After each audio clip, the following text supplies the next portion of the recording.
आता आपल्यासोबत खंडोबा मंदिरामधील पोलीस मित्र आहेत। या ठिकाणी अनेक भाविकांची गर्दी होत असते, परंतु गर्दीवर नियंत्रण मिळवणे हे देखील मोठे जोखमीचं काम असतं।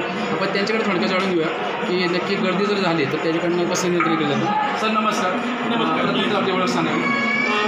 माझं नाव आहे ॲडव्होकेट प्रवीण कुटुंब मोरे। मी पोलीस मित्र युवा महासंघ संस्था अध्यक्ष आहे। चैत्र पौर्णिमा, माघ पौर्णिमा इथं जेव्हा गर्दी होती, दर रविवारी पौर्णिमा असो, सोमवती अमावस्या इथं भरपूर गर्दी होती।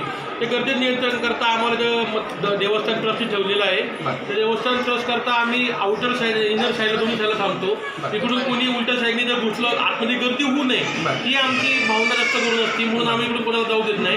आता देवस्थाननी पास सिस्टीम चालू केलेली आहे, तर पास घेऊन आम्ही आतमधून डायरेक्ट त्यांना साईडने सोडतो। हे आता सुविधा केलेली आहे, देवस्थानच्या मार्गदर्शनाखाली आम्ही काम करतो आणि इथली पूर्ण सुव्यवस्था वगैरे सगळे आम्ही व्यवस्थित सांभाळतो। सर जास्त गर्दी केव्हा असते, त्यावेळेस कसं कंट्रोल? जास्त करून सर रविवारी, एरवी कधी गर्दी नसते, पण रविवारी सोमवती अमावस्या, पौर्णिमा, माघ पौर्णिमा, चैत्र पौर्णिमा असते, तर त्यावेळेस 10 ते 15 जण वेगवेगळ्या पद्धतीने मंदिराला चक्कर मारून आमची गर्दी व्यवस्था करणं असते।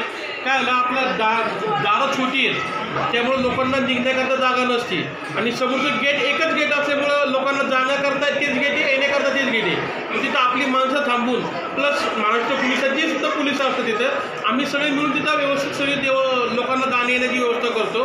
तिथं गर्दी होऊ नये म्हणून लोकांना जास्त वेळ बसू देत नाही मंदिरात, त्याची आम्ही सोय करत असतो। नक्कीच, धन्यवाद। थँक्यू सर, जय हिंद।